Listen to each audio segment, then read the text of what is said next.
Today's video is going to be part one of a three-part series where each individual video covers three different levels of coasters. These are great gifts. I wanted to get these out, hopefully all of them out, early enough for you to build for Christmas. This is about a 3-hour project, real simple.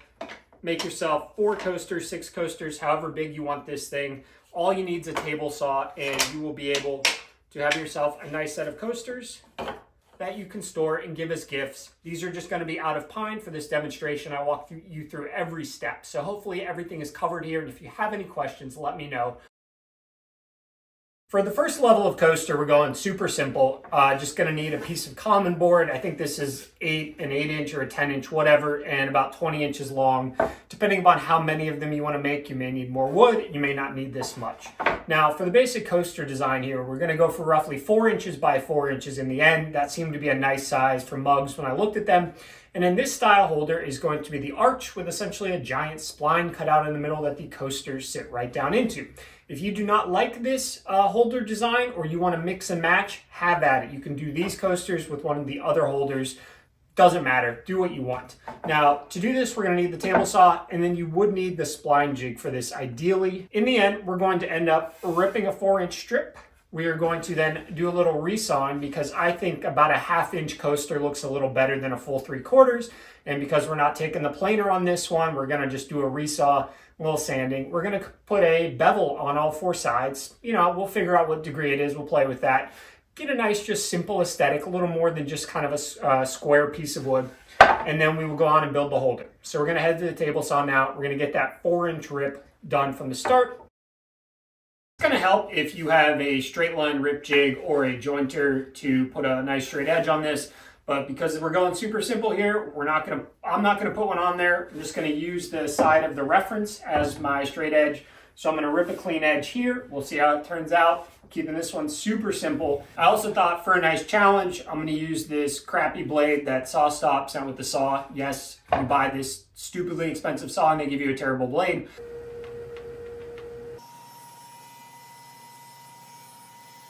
Once you've got a relatively clean edge on there, I'm actually relatively happy it came out decent. We're going to go 4 inches now. If you want to cut a little over and then trim after, that's totally fine. I'm just going right for 4 inches. We're going to do the resaw now, and I accidentally started before turning the camera on, so we're going to go back and do this from the beginning.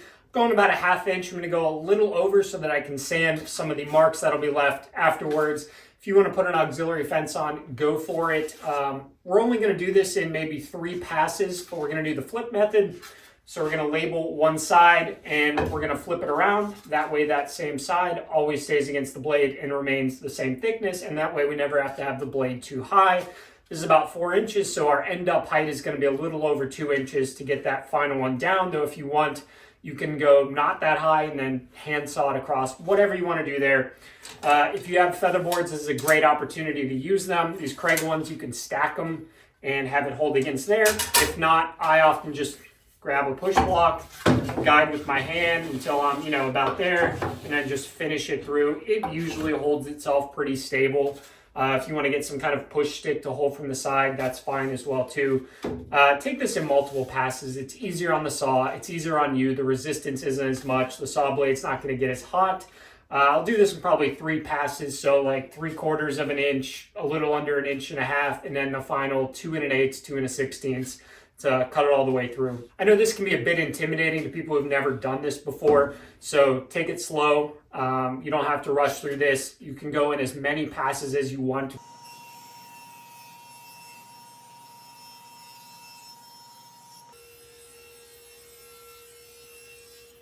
When you're done, this is roughly what you should end up with. This actually ended up smoother than I thought, and I'm pretty sure that actually made it flatter, releasing some of the tension. Just a heads up, this can sometimes lead to some pinching, so just be careful and pay attention as you're going through. And if you hit some hard resistance, stop, turn the saw off, back it out. On very thick pieces, I've actually had the whole thing pinch the blade so hard that it just could not cut anymore. I remember one time I had to get drive a wedge in there to pull the thing back out. So, a lot of fun. All right, we're now going to cross cut these down to final length or width. It's a square, whatever you want to call it. And then we will add the bevel. It's really kind of important here that these are the same on all four sides for when we go to put the bevel in, because we're just going to run it through as if we're doing a rip cut. And if they're not the same, you're going to have a slightly different kind of distance of bevel on either side if they're not the same. I also want to just point out that if you want to keep this long, you can do the bump method. I don't know what it's called, where you bring your fence over. You've got some kind of auxiliary piece on the side here. You put it so that this piece is 4 inches away. You reference there. Then when you go to cross cut, you're not up against the fence, and you just move it over each time. If you want to do that, have at it. I just like going on the inside for something of this size. Totally up to you what you want to do, but if you want to keep it out of a giant piece and just work that way, if you're making a ton of these, that's probably going to be easier. On the off chance that you may not have been exactly at 4 inches, maybe you're a little over, one way you can deal with this and get a square is to just set your piece up against your blade like that and then move your stop over. And that way, if you're a little over or a little under 4 inches or whatever size you want, that will still be exactly the same, and then it won't matter. When we go to do our bevel, you will still be at an identical square. At this point, you should have 4 or however many squares. I would say normally you should check whether they're even by feeling them, but if you're like me and you didn't use flat wood, it's really hard to do a field test when they're kind of rocking a little bit because you didn't joint or plane it, but they should all be pretty darn close. We're now going to go ahead and do the bevel. If you have a different way of doing this, be my guest. I'm going to just cut them all against the fence on all 4 sides. I think this is a big enough piece that I feel pretty comfortable doing that here, and because it's square and not oddly long the other way, I just think it's quicker and more accurate to keep the bevels the same, to do them all against the fence. For those following the general 4x4 dimension, I've got this at 3 7/8 of an inch away, and after doing some eyeballing, about 52 degrees, if you're interested in following my plan, I only want to take a little bit off the edge. I don't want to have a slope down the whole side. We just want to lightly bevel it, give it a little profile to give, just some kind of character to it. And what I would say is this is also the time you need to pick which side is the top, whether that's by looks or whether it's by whatever you're going to have to do the least sanding on and is the flattest. Obviously, in an ideal world, we would not even have to deal with one side. It would just lay flat. So if you don't care about the aesthetics, figure out which side is flattest and have that be down so that when we go to do any sanding or whatever, that side just sits flat and you have no problem.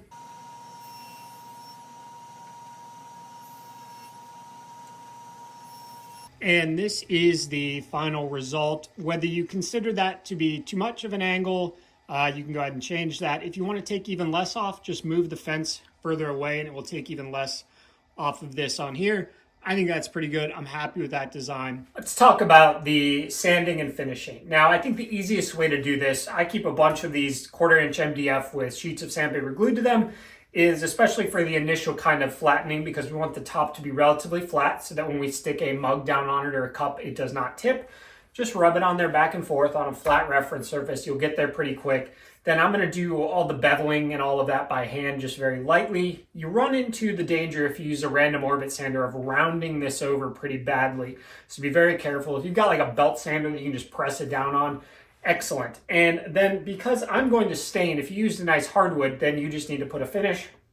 I am probably going to cheat and mix stain with tung oil, though I think the ideal finish here is oil polyurethane, though these specific ones are just going to be for in the shop here, so I don't really care what happens to them. But if you're doing these for like the final gift or some nice hardwood, I think this is a time for the most durable finish you can get.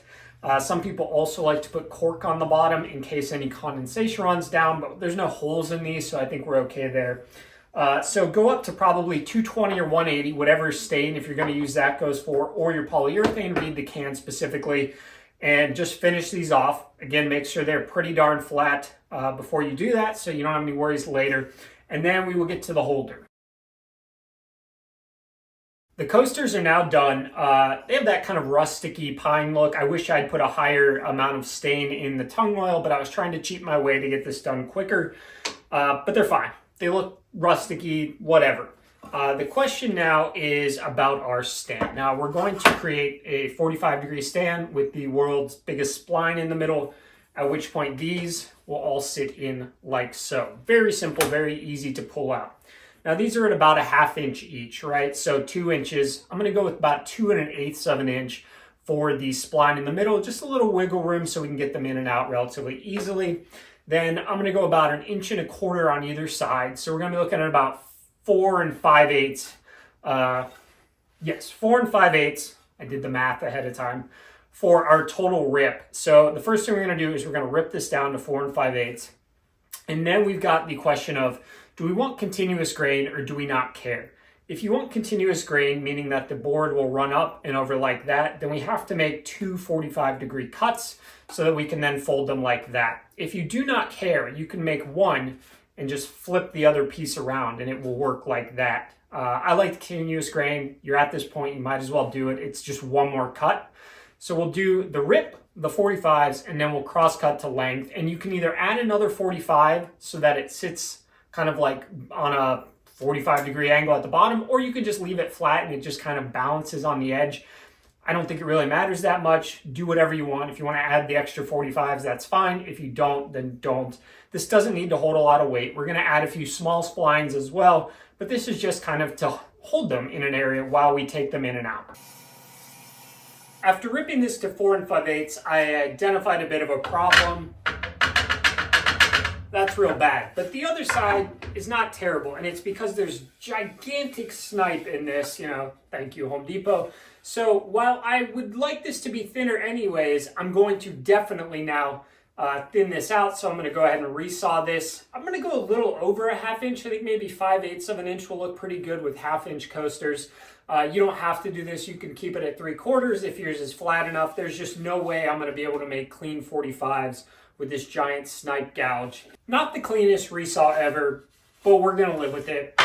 I'm going to make this easier to cut the 45s, and that I'm going to cut it in half, and then that will be my point where I'm going to have them connect. There are two things I want to say before we do the 45s. The first is that if you're doing this out of any kind of softwood, or if you haven't cleaned your blade in a while, clean it now. We want the cleanest cut we can possibly get. And number two, use the highest tooth count blade you have. I'm just rocking with this 40 for this whole thing, but I am gonna clean it before doing this. We want smooth cuts.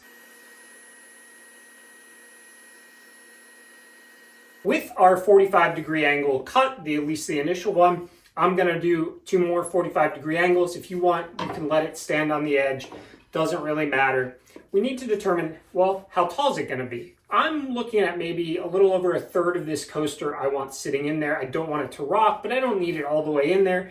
The deeper you go in there, the taller your stand has to be. I think that looks pretty good right about there. Now the key is to take a ruler or some straight edge and place it directly across so that we can see where the bottom of this would touch the ground. And then I'm gonna give myself about 3/4 of an inch either side of that. You can give yourself a little more. The spline is going to determine mainly how deep they sit, but I'd like to have, that much of the coaster in there. For me, that's gonna end up being, let's just call that 5 1/4. I'm gonna cut another 45 at 5 1/4 so that when this sits, also solid on the ground. With our 45-degree angle cuts, the hardest part, I guess, is out of the way. I'm just gonna glue this up like I normally would with a box, a little watered down glue in there, let it soak in, put some normal glue on. I'm just gonna use the tape method, tape across, fold up, and then instead of obviously having 2 other corners, I'm just going to pull some tape a little more gently though around the back to keep them pulled in, but I don't want it super tight. I don't want it fighting to pry that apart. I just want to keep it so that the front tape keeps the front in and the tape around the back keeps the back in. So go ahead and glue this up and we'll come back tomorrow, which should be right about now. Thanks to the magic of editing, it is now 24 hours later. This is hopefully glued up pretty well. It's got a little gap there. It's what happens when you don't flatten plain wood. We'll deal with that later. We'll deal with filling gaps later. Hopefully this sits pretty flat for you. If not, lightly rub it against some sandpaper on the bottom. So let's talk about this spline. Now there's 2 ways to do this. One, if you have a spline jig, go with that. It's gonna be pretty easy. Just mark out how far down you want it and raise your blade to an equivalent height. However, I know not everyone has a spline jig nor wants to make one. So let's talk about the janky way we could do this. If we take kind of I think this is a piece of 4x4. If we were to picture needing the stand at 45 degrees to put a straight cut through. Well, we can cut a 45-degree angle through this, hot glue the crap of this onto there, and then run this along the fence to get our spline. So I will show you how to do that method. Anyone with a spline jig, just do that. Some of you are not gonna love this idea. Safety police, I love you guys. I think I can do this safely, but if you don't love this idea, build a spline jig and do it that way. But for those of you who don't want to or don't have the ability or whatever, this is how I would do this. Set this up at a miter gauge, 45 degrees. I had to resaw a little bit this 4x4 to get it so that my blade would raise high enough to cut it. And I'm just gonna push it through. Ideally, you'd like to make this in one cut. In a better world, if you have a longer 4x4, which I don't, you just circ saw this, but I don't have one. So we're doing it this way.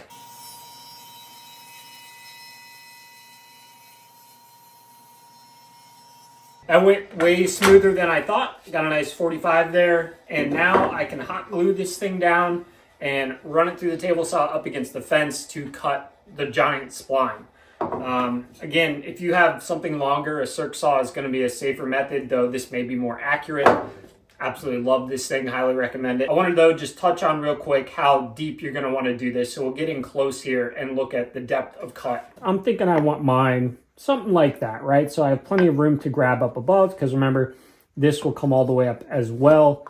It will be, you know, somewhere like that.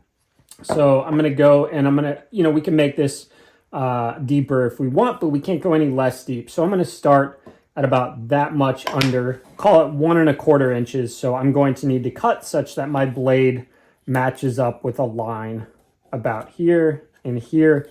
For when you're lining it up on the table saw, that will be the height of your blade to make that pass straight through. If you are following this method, this should be what you are left with. This thing nicely hot glued or some other adhesive that's quite strong, that we do want to get it off onto this thing. A tip for marking out, mark your lines on this side so you can kind of hold it up like that and then tip it to push it through. 4 inches, I'm going 1 1/4 inches in from each side, and my cut will be inside of that 1 1/4 line.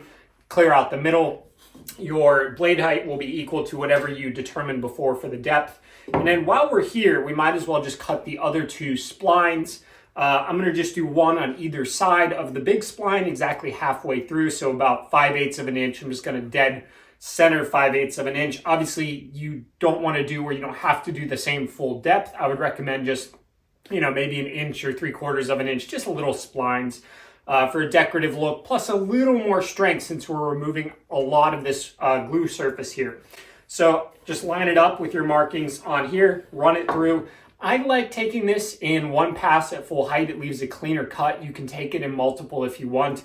Just be aware that as you get towards the end, there's not going to be as much left. So you're going to have dust coming through basically. So just be aware of that. There's going to be a giant gaping hole in the middle of the thing. So safety glasses and dust mask if you want. I also find it's easier on most splines to start with the one closest and then move away and just go like that. You can go whatever order you want to go in. Start closer, and then if you need to make it bigger, you can. You can't make something smaller. So start perhaps a little even under what you think, and then we can nibble away at the end if need be. We've got that done. I missed a few. I'll clean that up with a chisel.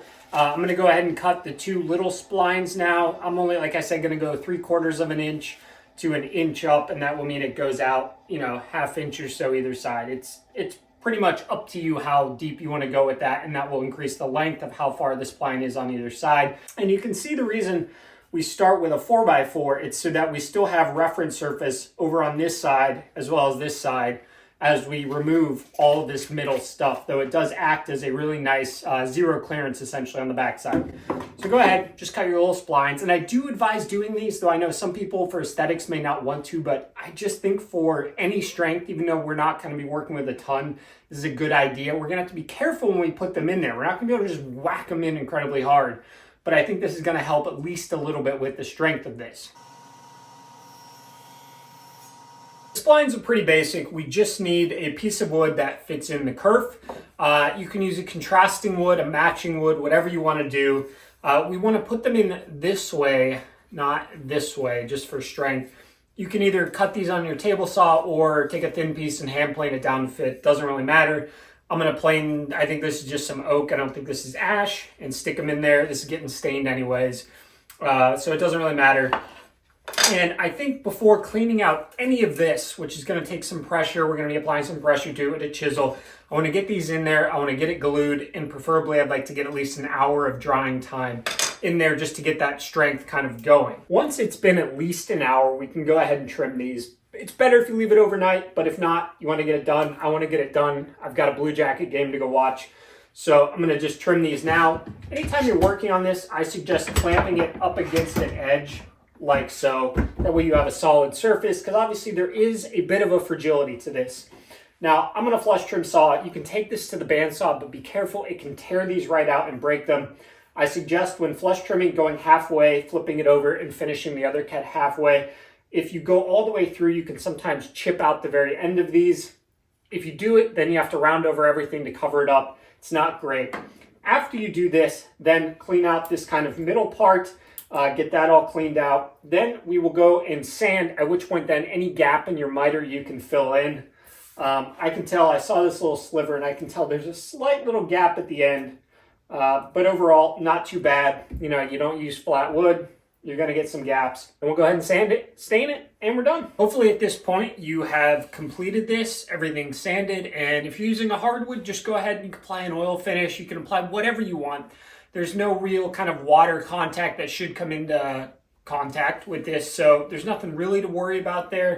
I'm going to stain. I'm not going to cheat my way through this time. I'm going to actually do the stain first and then apply the clear coat over that, and hopefully get something a little darker, but I think it'll look good regardless. So we'll come back when this is all dry and have a look. I think they look really good. I'll bring them in closer. Definitely have that kind of rustic look if you're going with the pine and the stain. It is what it is. If you want to get it a little cleaner looking, use some pre-stain conditioner on the softwood and that'll help. But I think overall this look really kind of matches the style. Here is the closer look at all of the coasters. Again, a very rustic-y kind of look. I may or may not have dropped this on the concrete once, so there's a nice dent there. I'm not going to bother to do anything about that. You know, there's kind of, I guess, one area for improvement, and that would be if you really want them to sit like this. You know, chiseling out at 45 degrees in there would give them the strongest hold, though they do hold really well even like this. They're not going anywhere, right? They sit very well in there. Overall, I'm extremely happy. It's a very rustic-y kind of look with stain and pine, but I think a hardwood would be great here. This took me about 2.5, 3 hours of just actual work time, so it's not too bad. And that's going to do it for the level 1 coasters. Depending upon you're watching this, level 2 and level 3 may or may not be out. I wanted to get them out early enough for Christmas, or at least the first one and hopefully the second and third one. Very simple project, very easy. You could batch out a bunch of these if you needed to, as long as you do each step at a time. Hopefully I walked you through this well enough that you could follow these steps if you want. Have a good one.